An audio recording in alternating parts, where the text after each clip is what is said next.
Setiap hari kita nyimpen foto, nyimpen video, nyimpen SS chat sama gebetan, dan bahkan main game yang ukurannya puluhan giga. Tapi kalian pernah kepikiran gak sih data itu disimpannya di mana?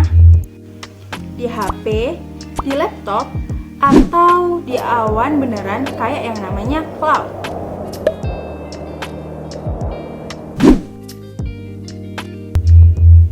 Nah, ternyata tempat tinggal data itu punya banyak banget bentuk. Ada yang kayak lemari, ada yang kayak locker mall, dan ada juga yang sistemnya mirip jasa titip barang ke seluruh dunia. Dan yang lebih serunya lagi, ada teknologi storage yang nyimpen data kita di ratusan komputer di seluruh dunia. Jadi nggak cuma ada di satu komputer aja. Storage itu tempat tinggalnya data. Jadi semua hal yang kita simpan, foto estetik, video liburan, laporan UAS, bahkan file sistem di HP itu ditaruh di satu rumah. Nah, tanpa storage, HP dan laptop kita cuma jadi kotak kosong yang nggak bisa nyimpen apa-apa. Dan sama kayak rumah beneran, storage itu juga beda-beda. Ada yang kecil, ada yang besar, ada yang bisa diakses rame-rame, dan ada yang tinggalnya jauh dari internet.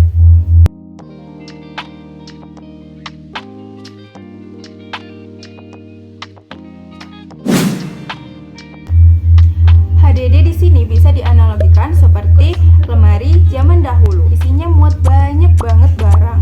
Tetapi kalau kita mau cari, ya harus bongkar-bongkar dulu. Makanya dia murah, kapasitasnya besar, tapi agak lambat.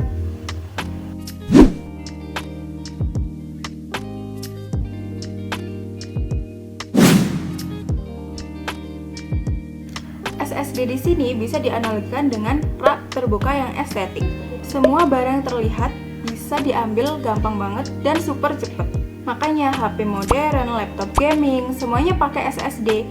Cepet, irit daya, dan gak gampang rusak.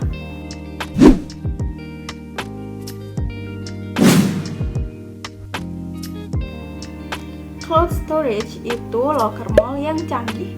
Jadi, barangnya bisa nggak ada di rumah, tapi kita bisa ngambil dia kapan aja. Di cloud storage, syaratnya itu cuma satu. Dia harus ada internetnya, karena semua data sebenarnya disimpan di server raksasa yang jauh di sana.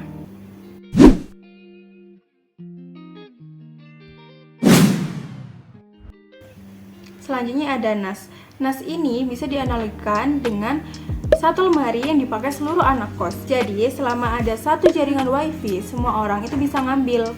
Nah, NAS ini cocok buat kantor atau kelompok kerja.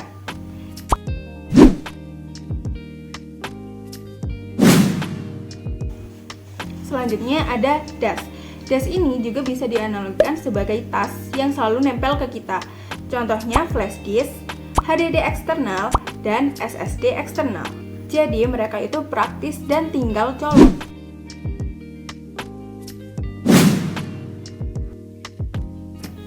Lalu ada optical disc. Kalau kalian inget sama album foto kecil kalian, nah optical disc itu sama kayak itu. Dia itu jarang dipakai tapi masih berguna buat nyimpen data yang sifatnya arsip.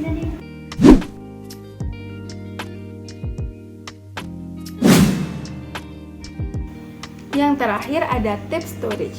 Tape storage ini bisa dianalogikan dengan gudang yang super duper besar. Dia ini aksesnya lambat, tapi muatannya besar banget dan murah juga buat penyimpanan jangka panjang. Storage itu perjalanannya panjang banget. Bayangin dulu data kita disimpan di kertas yang kecil-kecil dan berlubang seperti punch card, lalu berkembang ke floppy disk, dan akhirnya berkembang ke HDD yang super duper besar, sampai akhirnya kita punya SSD dan NVMe yang dia itu super tipis tapi kecepatannya bisa melebihi rata-rata. Jadi dulu besar tapi lambat, dan sekarang kecil tapi cepat.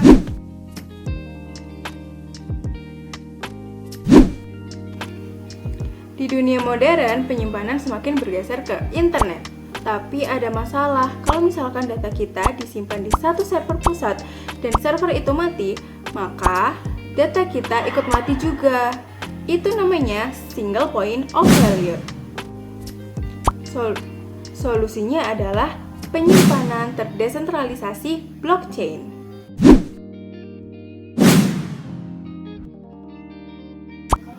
Cloud itu kayak satu gudang raksasa, praktis tapi rawan. Kalau misalkan rusak dikit, semuanya bakal ikut kacau. Nah, berbeda sama blockchain storage. Di sana data kita dipotong kecil-kecil, lalu dienkripsi dan dikirim ke komputer di seluruh dunia.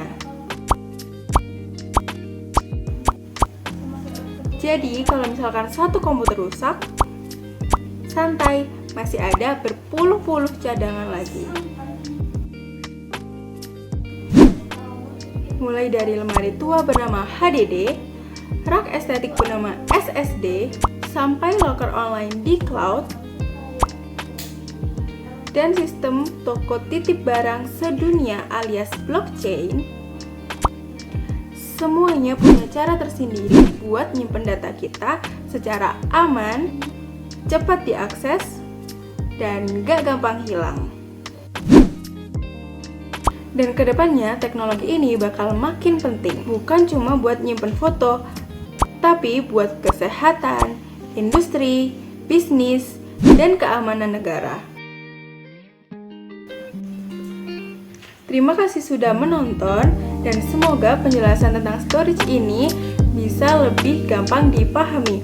Sekian, saya Firil Maula Safa dari kelas D, NIM 25060511013. Pamit undur diri, sampai jumpa.